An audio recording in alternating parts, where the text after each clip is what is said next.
if you don't have teams like this making it the distance, right, to the World Series, and you don't have upsets and you don't have, quote, smaller markets or less followed teams, then why should that fan base be interested, right? Like Kansas City waited a long ass time, that fan base, and then they got rewarded, and it can change like a generation of fans, no? Oh, for sure. I mean, am I supposed to put on my? Are we role playing here? Am I an owner? I didn't know if we started the day out as role playing or not. AJ is trying to limit me to about what, one per day? One One per role play. never. One per never? Okay, so I guess not. Okay, the fun police is out.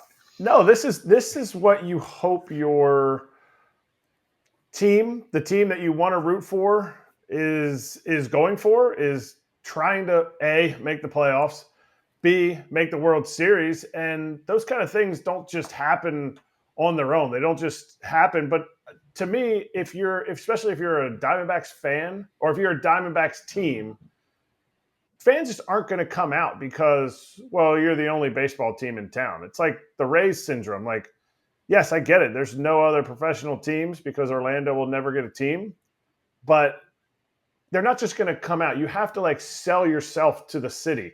So the Rays have had success and made it to the World Series. They haven't won one yet, but they still have to sell themselves to the city. Arizona's the same way. Like Arizona and they're not small markets, but you want your team to push to make it to this level.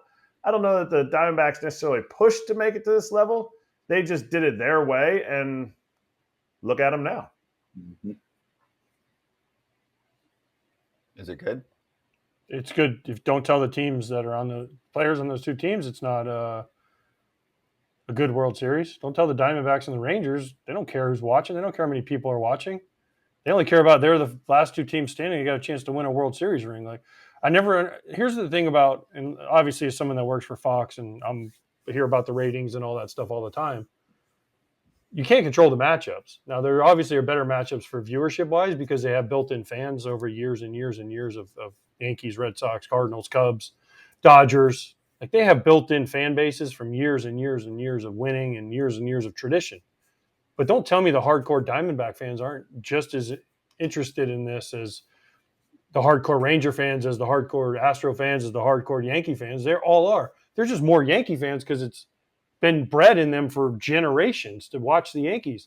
And then it's also been bred in people to hate the Red Sox, hate the Yankees, hate the Cubs, hate the Cardinals. Astros now too, right? Mm-hmm. So people tune in. It's almost better if everyone hates the team. Because more people tune into stuff they hate than they will to watch something they really like. That sounds like our conversation yesterday about the dude that was supposed to retire. Exactly. But that's kind of what I'm saying. And it's not bad for baseball. It's good for growth in those markets. But the problem is like the Diamondbacks won in 01, but they couldn't continue the success. Right? Like the Marlins in 97 and 2003. When they won, the people were there, they were watching. But then the next year they went to shit. So then everyone was like, here they go again. Oh, this sucks. Right? But can the Diamondbacks sustain the success? Because they have a great facility in spring training. They have a great ballpark. It's indoors in Arizona.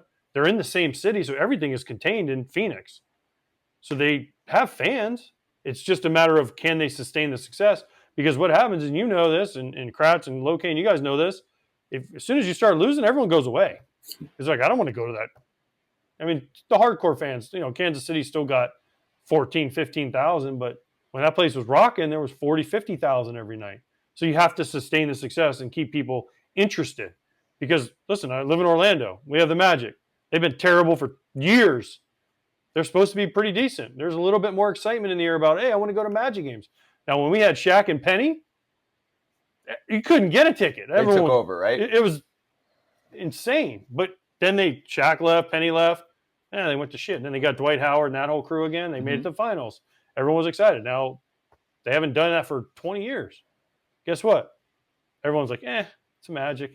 It becomes complacency because it's not generation after generation after generation of people rooting against them. It's funny. I was about to hand you a new MLB franchise, but now that you guys are only fair weather fans, I'm going to have to take it back. Are you? Because every other fan base isn't fair weather. Yeah, exactly. But, I mean, I think on the Texas side, too, like I mentioned, it's a big market. They haven't been in the World Series in a minute. They have plenty of star power. Sure, Corey Seager doesn't talk a ton. He's not the most vocal, enthusiastic, outgoing dude, but he's a superstar. Only in the one problem sport. with that place. I played there. What? As soon as it hits like September, Cowboys. boom. Yeah, but you know what? You are capable of following two teams. I know, but listen, I played there. I witnessed it. As soon as the Cowboys start, it becomes all Cowboys 24/7 on every channel. I have great news. There is no World Series game on Sunday. I don't know if I assuming know the Cowboys no, are listen, playing. the Rangers are going to pack that place. It's Yeah. going to because the fans are awesome in Texas. Don't get me wrong, but I'm just saying, like, it is still Cowboys heavy. It's like St. Louis is Cardinal heavy, right?